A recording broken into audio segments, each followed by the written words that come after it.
ആഹാ, അപ്പം ഞാൻ കരുതിയതുപോലെ അല്ല നീ. നന്നായിട്ട് സംസാരിക്കാനൊക്കെ അറിയാമല്ലോ. പുച്ഛത്തോടെ അയാൾ പറഞ്ഞത് കേട്ട് അവളൊന്ന് ചുണ്ടുകൂട്ടി. ചെമ്പകശ്ശേരിയിലെ മഹേശ്വരാചാര്യയുടെ മകളല്ലേ ഞാൻ. അപ്പോൾ ആ ചോരയുടെ ഗുണം ഞാനും കാണിക്കണ്ടേ? പിന്നെ എൻ്റെ രുദ്രേട്ടൻ എന്നോട് പറഞ്ഞിട്ടുണ്ട്, നമ്മളെക്കുറിച്ച് ആരെങ്കിലും എന്തെങ്കിലും അനാവശ്യം പറയുകയും പ്രവർത്തിക്കുകയും ചെയ്താൽ അവർക്കുള്ള തക്ക മറുപടി നമ്മൾ തന്നെ കൊടുക്കണമെന്ന്. അയാളെ വെറുപ്പോടെ നോക്കിക്കൊണ്ട് അവൾ പറഞ്ഞത് കേട്ടതും അയാളുടെ മുഖം കടുത്തു.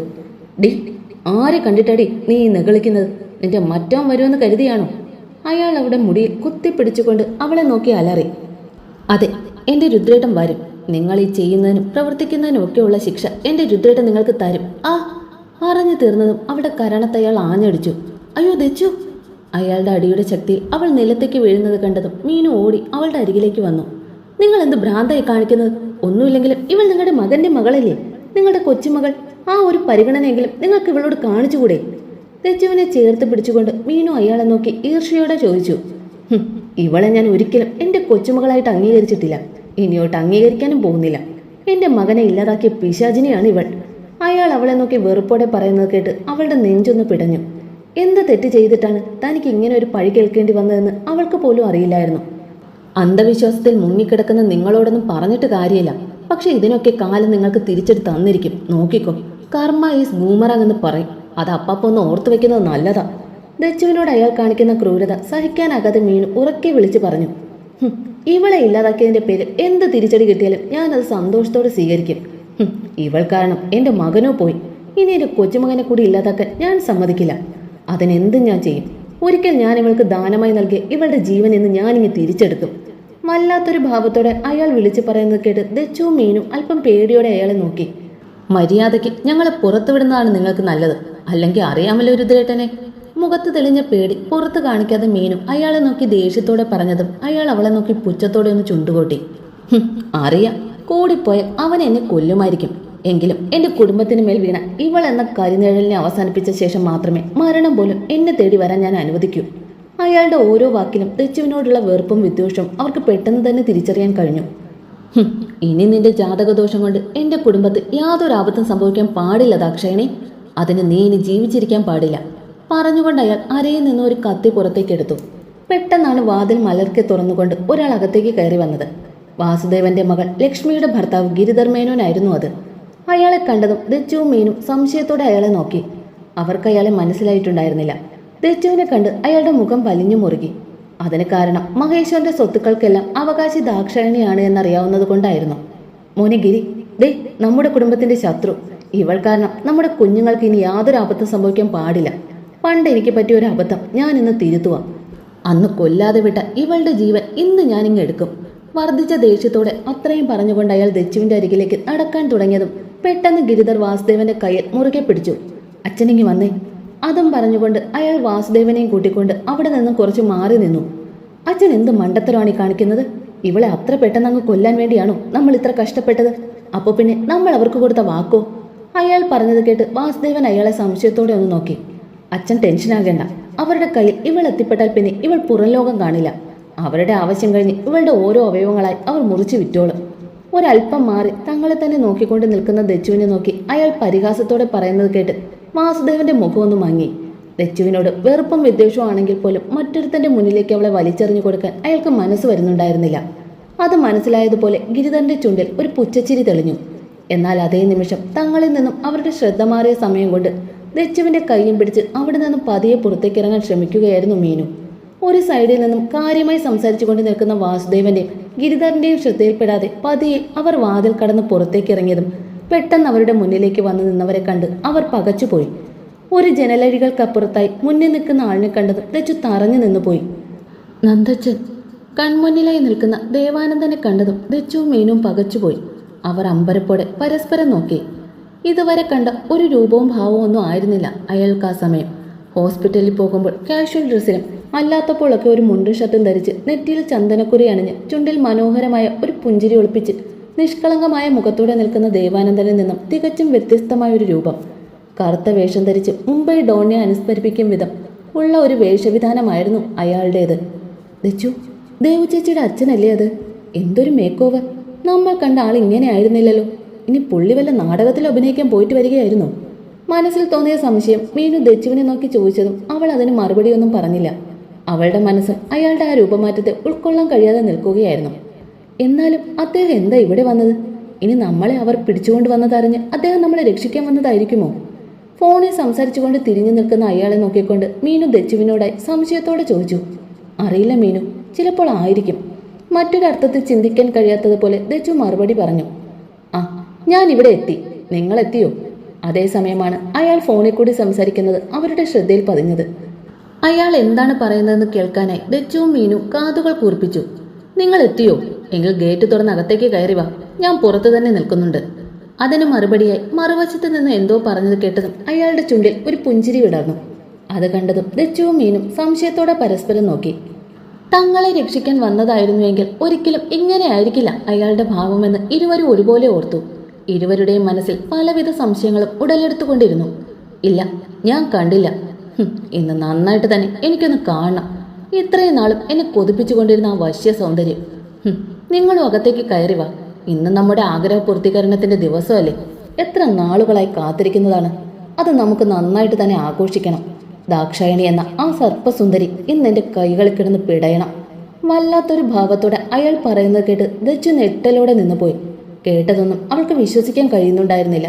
അവൾ അതേ ഞെട്ടലോടെ മീനുവിനെ നോക്കിയതും അവളും അതേ അവസ്ഥയിൽ തന്നെയായിരുന്നു.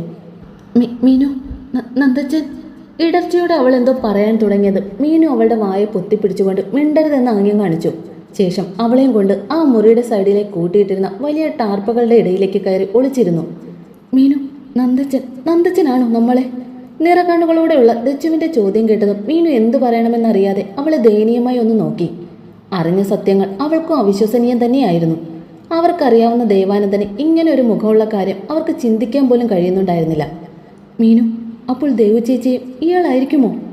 അങ്ങനെ ഒരു കാര്യം ചിന്തിച്ചപ്പോൾ തന്നെ ദച്ചു ആകെ തളർന്നു പോയിരുന്നു. മീനു, എനിക്ക് വയ്യടി, ഇതൊന്നും എനിക്ക് വിശ്വസിക്കാൻ കഴിയുന്നില്ല. ദച്ചു മീനുവിന്റെ കയ്യിൽ മുഖം അമർത്തി വെച്ചുകൊണ്ട് ശബ്ദമില്ലാതെ കണ്ണുനീർ വാർത്തുകൊണ്ടിരുന്നു. അപ്പോഴേക്കും അയാളുടെ മുന്നിലേക്ക് ഒരു കാർ കൂടി വന്നു നിന്നു. അതിൽ നിന്നും ഇറങ്ങുന്നവരെ കൂടെ കണ്ടതും ദച്ചുവിന്റെയും മീനുവിന്റെയും തളർച്ച പൂർണ്ണമായി. രഘുവെങ്കിലും ഹരിയെങ്കിലും ഹർഷിതേട്ടന്റെയും ഗൗതം ചേട്ടന്റെയും അച്ഛന്മാരല്ലേ ഇവർ? ദേവാനന്ദന്റെ കൂട്ടാളികളെ കൂടെ കണ്ടതും മീനു ദച്ചുവിനെ നോക്കി ദയനീയതയോടെ ചോദിച്ചു. അതിന് മറുപടിയായി അവൾക്കൊന്ന് മൂളാൻ മാത്രമേ സാധിച്ചുള്ളൂ. അപ്പോഴേക്കും അവർ പരസ്പരം കൈകൊടുത്തുകൊണ്ട് അകത്തേക്ക് കയറി വന്നിരുന്നു. ആഗ്രഹിച്ചത് കൈവെള്ളയിൽ എത്തിച്ചേരുന്നതിന്റെ സന്തോഷം അവർ പരസ്പരം പങ്കുവെച്ചുകൊണ്ടിരുന്നു. പെട്ടെന്നാണ് വല്ലാത്തൊരു ടെൻഷനോടെ അവർക്ക് മുന്നിലേക്ക് വാസുദേവനും ഗിരിധർ ഓടിയിറങ്ങി വരുന്നത്. മുന്നിൽ നിൽക്കുന്ന ദേവാനന്ദനെയൊക്കെ കണ്ടതും അവർ ഒന്ന് ഞെട്ടി വെപ്രാളത്തോടെ പരസ്പരം നോക്കി. സാർ, നിങ്ങൾ ഇത്ര പെട്ടെന്ന് വരുമെന്ന് കരുതിയില്ല. അവരെ പെട്ടെന്ന് മുന്നിൽ കണ്ടതിന്റെ വെപ്രാളത്തിൽ ഗിരിധർ പരിഭ്രമത്തോടെ പറഞ്ഞു. അതെന്താ ഗിരിധർ, ഞാൻ വരുമെന്ന കാര്യം നിങ്ങളെ അറിയിച്ചിരുന്നതല്ലേ? അയാൾ കണ്ണുകൾ കുറിപ്പിച്ചുകൊണ്ട് പറഞ്ഞത് കേട്ടതും അവർക്ക് മറുപടി ഉണ്ടായിരുന്നില്ല. അത് സാർ. അയാൾ എന്തു പറയണമെന്നറിയാതെ കുഴഞ്ഞു നിന്നപ്പോൾ ദേവാനന്ദന്റെ നെറ്റിച്ചൊളിഞ്ഞു. വേർഷി. തീർത്തും ഗൗരവത്തോടെ അയാൾ ചോദിച്ചത് കേട്ട് ഗിരിധറും വാസുദേവനും എന്തു മറുപടി പറയണമെന്നറിയാതെ പരസ്പരം ഒന്ന് നോക്കിപ്പോയി. അത് സാർ, അവർ ഇപ്പോൾ ഇവിടെ ഉണ്ടായിരുന്നതാണ്. Then where? അത്. അയാൾ എന്ത് പറയണമെന്നറിയാതെ നിന്നപ്പോൾ ദേവാനന്ദൻ അയാളെ രൂക്ഷമായി ഒന്ന് നോക്കി. ഇപ്പോൾ കാണുന്നില്ല. അയാളുടെ നോട്ടത്തിന്റെ തീവ്രതയിൽ ഗിരിധർ അറിയാതെ തന്നെ പറഞ്ഞുപോയി. വാട്ട്? അയാൾ പറഞ്ഞത് കേട്ട് ദേവാനന്ദൻ ഞെട്ടലോടെ ചോദിച്ചു. അടുത്ത നിമിഷം അയാളുടെ കണ്ണുകൾ തീക്കട്ട പോലെ ചുവന്നു. ഗിരിധരന്റെ കഴുത്തിൽ കുത്തിപ്പിടിച്ചുകൊണ്ട് അയാൾ അവനെ ചുമരിലേക്ക് ഇടിച്ചു നിർത്തി. ആ സാർ. അയ്യോ ഗിരി മോനെ. ദേവാനന്ദന്റെ ആ പ്രവൃത്തിയിൽ ഭയന്നുപോയ വാസുദേവൻ വേഗം ഓടിച്ചെന്ന് ഗിരിധരന്റെ കഴുത്തിൽ അമർന്നിരുന്ന അയാളുടെ കൈകൾ പിടിച്ചു മാറ്റാൻ ശ്രമിച്ചു. അയ്യോ, അവനെ ഒന്നും ചെയ്യരുത്, മാറി നിൽക്കടോ കിടവ. അയാളുടെ പ്രവൃത്തി ഇഷ്ടപ്പെടാതെ ദേവാനന്ദൻ അയാളെ പിന്നിലേക്ക് ആഞ്ഞു തള്ളി. ആ അമ്മേ. അയാൾ ബാലൻസ് കിട്ടാതെ നിലത്തേക്ക് വീണുപോയി. ഈ കാഴ്ചകൾ കണ്ടുകൊണ്ടിരുന്ന ദച്ചുവും മീനും അറിയാതെ തന്നെ തങ്ങളുടെ വായ കൈകൊണ്ട് പൊത്തിപ്പിടിച്ചിരുന്നു പോയി. അമ്മായിയച്ഛനും മരുമോനും കൂടി എന്നെ അങ്ങ് ഉണ്ടാക്കാമെന്ന് കരുതിയോടാ. രണ്ടും കൂടി എവിടെയാടാ അവളെ ഒളിപ്പിച്ചിരിക്കുന്നത്? മര്യാദയ്ക്ക് സത്യം പറഞ്ഞു, ഇല്ലെങ്കിൽ രണ്ടിന്റെയും തലയുടെ കിടന്ന് ഉരുളും. അയാൾ ദേഷ്യത്തോടെ അലറിക്കൊണ്ട് ചോദിക്കുമ്പോൾ ഇരുവരും എന്തു ചെയ്യണമെന്നറിയാതെ പരസ്പരം പകപ്പോടെ നോക്കി നിന്നു. അതേസമയം പുറത്തൊരു ലക്ഷറി ടൈപ്പ് വാനിന്റെ ഉള്ളിൽ ഇരിക്കുകയായിരുന്ന രുദ്രന്റെ കണ്ണുകൾ മുന്നിലെ ചെറിയ ടേബിളിൽ വെച്ചിരുന്ന ലാപ്ടോപ്പ് സ്ക്രീനിൽ തെളിഞ്ഞു കാണുന്ന പേടിച്ചരണ്ട ദച്ചുവിന്റെ മുഖത്ത് തന്നെ തറഞ്ഞു നിന്നു. അവന്റെ തൊട്ടരികിലായി അവന്റെ പ്രിയപ്പെട്ട വീറും ഉണ്ടായിരുന്നു. ബെഡ് മോഡലിലുള്ള സോഫയിലായിരുന്നു രുദ്രൻ ഇരിക്കുന്നത്. അവന്റെ കാലിനടുത്ത് ചുരുണ്ടുകൂടി കിടക്കുകയായിരുന്നു വീർ. അവന്റെ പളങ്ക് പോലെയുള്ള കണ്ണുകൾ മുന്നിലിരിക്കുന്നവരിൽ തന്നെയായിരുന്നു. ദേവും ദക്ഷും ദർശും രുദ്ര ഇരിക്കുന്നതിന്റെ എതിർവശത്തായുള്ള സോഫയിൽ ഇരിക്കുകയായിരുന്നു അവർ. അവരുടെ കണ്ണുകളിൽ അത്ഭുതമോ ആകാംക്ഷയോ അങ്ങനെ എന്തൊക്കെയോ ഭാവങ്ങൾ നിറഞ്ഞു നിന്നിരുന്നു. അതിന് കാരണം മുന്നിലിരിക്കുന്നവന്റെ കാൽക്കീഴിൽ അനുസരണയോടെ കിടക്കുന്ന ആ മൃഗം തന്നെയായിരുന്നു. രുദ്രന്റെ കസ്റ്റഡിയിൽ ഇങ്ങനെയൊരു മൃഗമുണ്ടായിരുന്നു എന്നത് അവർ അറിഞ്ഞിരുന്നില്ല. അറിഞ്ഞപ്പോഴോ മൂവരും ഒരു നിമിഷം സ്തംഭിച്ചു നിന്നുപോയി. കുറച്ച് നിമിഷങ്ങൾക്ക് മുമ്പ് തങ്ങളുടെ കൺമുന്നിൽ എന്താണ് സംഭവിച്ചതെന്ന് ഓർത്തതും അവർ പരസ്പരം ഒന്ന് നോക്കിപ്പോയി. മൂവരുടെയും മനസ്സിൽ ഒരുപോലെ കുറച്ച് നിമിഷങ്ങൾക്ക് മുമ്പുള്ള ആ ദൃശ്യങ്ങൾ തെളിഞ്ഞു വന്നു. രുദ്ര സോഫയുടെ ഹെഡ്രസ്സിലേക്ക് തല ചായ്ച്ച് വെച്ചുകൊണ്ട് കണ്ണുകൾ അടച്ച് കിടക്കുകയായിരുന്ന രുദ്രന്റെ അരികിലേക്ക് വന്നുകൊണ്ട് ദേവ് വിളിച്ചതും അവൻ കണ്ണുകൾ തുറന്നൊന്ന് നോക്കി. മുന്നിൽ നിൽക്കുന്ന ദേവിനെ കണ്ടതും അവനൊന്ന് നിവർന്നിരുന്നു. ദേവിന്റെ അരികിലായി തന്നെ ദർശൻ ദക്ഷു ഉണ്ടായിരുന്നു. ഇനിയും വെയിറ്റ് ചെയ്യണോടാ, എന്റെ കുഞ്ഞ് ഇപ്പോൾ തന്നെ ആകെ പേടിച്ചിട്ടുണ്ട്. മുന്നിലെ ലാപ്ടോപ്പിലായി കാണുന്ന ദച്ചുവിന്റെ പേടിച്ചരണ്ട മുഖത്തേക്ക് നോക്കിക്കൊണ്ട് ദേവ് പറഞ്ഞതും രുദ്രന്റെ കണ്ണുകളും അതിലേക്ക് നീണ്ടു. ഒരു നിമിഷം അവന്റെ ഹൃദയമൊന്ന് പിടഞ്ഞു. ദച്ചുവിന്റെ ഭയം നിറഞ്ഞ മുഖം, നിറയാൻ വെമ്പി നിൽക്കുന്ന കണ്ണുകൾ, അവയൊക്കെ അവനെ വല്ലാതെ അസ്വസ്ഥതപ്പെടുത്തി. അടുത്ത നിമിഷം തിളച്ചു പൊന്തുന്ന ലാവ പോലെ അവന്റെ ഹൃദയത്തിൽ ക്രോധം നിറയാൻ തുടങ്ങി. വല്ലാത്തൊരു വന്യമായ ഭാവം അവന്റെ മുഖത്ത് തെളിഞ്ഞു. തന്റെ പെണ്ണിന്റെ കണ്ണുനീരിന് കാരണക്കാരായവരെ പച്ചയ്ക്ക് കത്തിക്കാനുള്ള വെറി അവന്റെ ഉള്ളിൽ തെളിഞ്ഞു. ഒരു നിമിഷം കൂടി അതിലേക്ക് തന്നെ നോക്കി നിന്ന ശേഷം അവൻ വേഗം സോഫയിൽ നിന്നും എഴുന്നേറ്റു. Danny, come here. ചെവിയിൽ ഘടിപ്പിച്ചിരുന്ന ഐപോഡിലൂടെ അവൻ പറയുന്നത് കേട്ട് മൂവരുടെയും നെറ്റി ചുളിഞ്ഞു. അവൻ ആരെയാണ് വിളിക്കുന്നതെന്ന സംശയത്തിൽ അവർ പരസ്പരം ഒന്ന് നോക്കി. അടുത്ത നിമിഷം അവർ ഇരുന്നതിന്റെ തൊട്ട് പിന്നിലായുള്ള ലിഫ്റ്റ് ഓപ്പണായി. മൂവരുടെയും കണ്ണുകൾ ഒരുപോലെ അങ്ങോട്ടേക്ക് നീണ്ടതും മുന്നിൽ കണ്ട കാഴ്ചയിൽ ഒരു നിമിഷം അവർ തറഞ്ഞു നിന്ന് പോയി. തലയെടുപ്പോടെ മുരണ്ടുകൊണ്ട് ഓരോ അടി വെച്ച് നടന്നു വരുന്ന ആ ജീവിയെ അവർ പകപ്പോടെയാണ് നോക്കിയത്. കാസ്പിയൻ കടുവ. രുദ്ര, ഇത്? ദർശ അത്ഭുതത്തോടെ അവനെ നോക്കുമ്പോൾ മറ്റു രണ്ടുപേരുടെയും കണ്ണുകളിൽ അതേ ഭാവം തന്നെയായിരുന്നു. ഇന്ത്യൻ ഗവൺമെന്റിൽ നിന്നും ഇതിനെ കയ്യിൽ വെക്കാനുള്ള എല്ലാ ലീഗൽ ഫോർമാലിറ്റീസും ചെയ്തതിന് ശേഷമാണ് ഇവനെ ഞാനിവിടേക്ക് കൊണ്ടുവന്നത്. ക്ലിയർ? അവരുടെ മുഖത്തെ സംശയഭാവം കണ്ടതും രുദ്രൻ വിശദീകരിച്ചു. അപ്പോഴേക്കും വീർ വന്ന് രുദ്രന്റെ ചുറ്റിനും ഒരു റൗണ്ട് നടന്ന ശേഷം അവന്റെ കാലിൽ തൊട്ടുരുമി നിന്നു. മൂവരും അത്ഭുതത്തോടെ അവനെയും വീറിനെയും മാറി മാറി നോക്കി. ഡൗട്ട്സ് എല്ലാം ക്ലിയർ ആയ സ്ഥിതിക്ക് ലെറ്റ്സ് ഗോ, അവരോട് പറഞ്ഞുകൊണ്ട് രുദ്രൻ മുന്നോട്ട് നടക്കുമ്പോൾ അവനോടൊപ്പം ചേർന്ന് വീറും നടന്നു. ആ നിമിഷം അവരെ അനുഗമിക്കാൻ മാത്രമേ ദേവിനും ദർശനും ദക്ഷിനും സാധിച്ചുള്ളൂ. വീറിന്റെ മുരൾച്ചയാണ് മൂവരെയും ചിന്തകളിൽ നിന്ന് ഉണർത്തിയത്. അവരുടെ കണ്ണുകൾ ആദ്യം നീണ്ടതും തങ്ങളിൽ തന്നെ കണ്ണുകൾ പതിപ്പിച്ചുകൊണ്ടിരിക്കുന്ന വീറിൽ തന്നെയായിരുന്നു. പെട്ടെന്ന് ലാപ്പിൽ നിന്നും എന്തോ തകർന്നു വീഴുന്നത് പോലെ ഒരു ശബ്ദം കേട്ടതും രുദ്രന്റെയും മറ്റുള്ളവരുടെയും കണ്ണുകൾ അതിലേക്കായി. ഒരു നിമിഷം അതിൽ കണ്ട കാഴ്ചയിൽ രുദ്രന്റെ മുഖത്ത് വല്ലാത്തൊരു ഭാവം നിറഞ്ഞു. ഇരയെ കടിച്ചു കയറി കൊല്ലുന്ന സിംഹത്തിന്റെ വന്യതയാർന്ന ഭാവം. മുന്നിൽ വിറച്ചുകൊണ്ടിരിക്കുന്ന ആ കുഞ്ഞി പെണ്ണിനെ ദേവാനന്ദം വല്ലാത്തൊരു ആസക്തിയോടെ നോക്കി നിന്നു. ദച്ചു രക്ഷപ്പെട്ടു പോയി എന്ന ചിന്തയിൽ വല്ലാത്ത ദേഷ്യത്തോടെ അയാൾ പുറംകാലുകൊണ്ട് സൈഡിലെ നിരത്തി വെച്ചിരുന്ന നീല ടാർപ്പുകളിലേക്ക് ആഞ്ഞു ചവിട്ടിയതായിരുന്നു. ആ നിമിഷം അതെല്ലാം കൂടി മറിഞ്ഞു വീണപ്പോഴായിരുന്നു അതിന്റെ പിറകിലായി പേടിച്ചരണ്ടിരിക്കുന്ന ദച്ചുവിനെയും മീനുവിനെയും അവർ കാണുന്നത്. ദച്ചുവിനെ കണ്ട് അയാളുടെ കണ്ണുകൾ വല്ലാതെ തിളങ്ങി. മാസങ്ങളായി തന്റെ ഉറക്കം കെടുത്തുന്നവൾ ഓരോ പെൺശരീരങ്ങളിൽ മാറി മാറി ഭോഗിക്കുമ്പോഴും അവരിലേക്കൊക്കെയും താൻ കാണാൻ ആഗ്രഹിച്ച മുഖം. ഗിരീഷിന്റെ നാവിൽ നിന്നും ആദ്യമായി അറിഞ്ഞ അവളുടെ വശ്യ സൗന്ദര്യത്തെ ഒന്ന് നേരിക്കാണാനായി കൊതിയോടെ കാത്തിരുന്ന നിമിഷങ്ങൾ അയാൾ ഓർത്തുകൊണ്ട് അവളുടെ ദേഹത്താകെ കണ്ണുകൾ പായിച്ചു. കടഞ്ഞെടുത്തതുപോലെയുള്ള അവളുടെ അംഗലാവണ്യം അയാളെ മത്തു പിടിപ്പിക്കാൻ തുടങ്ങി. അയാൾ വക്രമായ ഒരു ചിരിയോടെ അവളുടെ മുന്നിലായി മുട്ടുകുത്തിയിരുന്നു. രാഘവും ഹരിയും ഒരു ചിരിയോടെ വാസുദേവന്റെയും ഗിരിധറിന്റെ അരികിലേക്ക് മാറി നിന്നു. വാസുദേവൻ വല്ലാത്തൊരവസ്ഥയിലായിരുന്നു. ദച്ചുവിനോട് അയാൾക്ക് ശത്രുത ഉണ്ടെങ്കിലും അവൾ മരിക്കണമെന്ന് അയാൾ ആഗ്രഹിക്കുന്നുണ്ടെങ്കിൽ പോലും ഒരുവൻ അവളുടെ മാനത്തിന് നേരെ വിരൽ ചൂണ്ടുന്നത് എന്തുകൊണ്ടോ അയാൾക്ക് കണ്ടു നിൽക്കാൻ കഴിയുന്നുണ്ടായിരുന്നില്ല. ഗിരി, ഇതൊന്നും വേണ്ട. ഒരു പെൺകുട്ടിയോട് ഇങ്ങനെയൊക്കെ ചെയ്യുന്നത് തെറ്റാണ്. അയാൾ ഗിരിധറിന്റെ അരികിലേക്ക് ചേർന്ന് നിന്നുകൊണ്ട് അവന് മാത്രം കേൾക്കാൻ പാകത്തിനായി പതിയെ പറഞ്ഞു. അയാൾ പറഞ്ഞത് കേട്ട് ഗിരിധർ അയാളെ സംശയത്തോടെ നോക്കി. ഒന്നുമില്ലെങ്കിലും അവളൊരു പെൺകുട്ടിയല്ലേ, ഇങ്ങനെയൊക്കെ പെരുമാറുന്നത് മഹാപാപമാണ്. അയാൾ വീണ്ടും പറയുന്നത് കേട്ടതും ഗിരിധർ അയാളെ നോക്കി ഒന്ന് പുച്ഛിച്ച് ചിരിച്ചു. അച്ഛൻ എന്തു പറ്റി ഇപ്പോൾ ഒരു മനം മാറ്റം? എന്തേ എല്ലാം മറന്ന് അവളോട് ഇപ്പോൾ അച്ഛന് സ്നേഹം തോന്നി തുടങ്ങിയോ? എന്തൊക്കെ പറഞ്ഞാലും അച്ഛൻ്റെ മകന്റെ മകളല്ലേ. നേരിട്ട് കണ്ടപ്പോൾ സ്വന്തം മകന്റെ ഘാതകയാണ് അവൾ എന്ന കാര്യമൊക്കെ അച്ഛനങ്ങ് വിസ്മരിച്ചു പോയോ?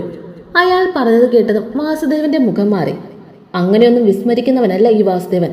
എന്റെ മകന്റെ മരണത്തിന് കാരണക്കാരിയായവളെ അന്നും ഇന്നും എനിക്ക് വെറുപ്പ് തന്നെയാണ്. അവളുടെ മരണം തന്നെയാണ് ഈ നിമിഷവും ഞാൻ ആഗ്രഹിക്കുന്നത്.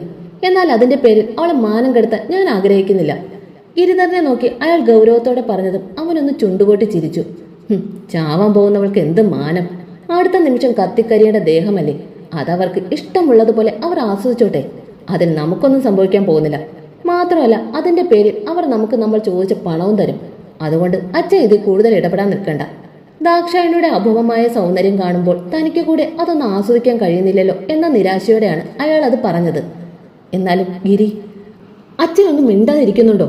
അവളെ ഒന്നും ചെയ്യരുതെന്ന് പറഞ്ഞുകൊണ്ട് നമ്മൾ അയാളുടെ അരികിലേക്ക് എങ്ങനെ ചെന്നാലുണ്ടല്ലോ, അയാൾ ആദ്യം തീർക്കാൻ പോകുന്നത് നമ്മളെ ആയിരിക്കും. അതുകൊണ്ട് അച്ഛൻ വെറുതെ ആവശ്യമില്ലാത്ത കാര്യങ്ങളിൽ ഇടപെടാൻ നിൽക്കരുത്. അവർ അവളെ എന്താണെന്ന് വെച്ചാൽ ചെയ്തോട്ടെ. വാസുദേവൻ വീണ്ടും എന്തോ പറയാൻ തുടങ്ങിയതും ഗിരി പല്ലും ഞെരിച്ചുകൊണ്ട് അയാൾക്ക് മാത്രം കേൾക്കാൻ പാകത്തിന് പറഞ്ഞു. പിന്നെ വാസുദേവനും ഒന്നും മിണ്ടാൻ നിന്നില്ല. അയാൾ ഹൃദയത്തെ കല്ലാക്കിക്കൊണ്ട് മുന്നിലെ കാഴ്ചയിലേക്ക് കണ്ണുകൾ നട്ടു. എങ്കിലും അയാളുടെ മനസ്സിൽ വല്ലാത്തൊരു കുറ്റബോധം നിറയുന്നുണ്ടായിരുന്നു. നെഞ്ചിൽ എന്തിനെന്നറിയാത്തൊരു വേദനയും.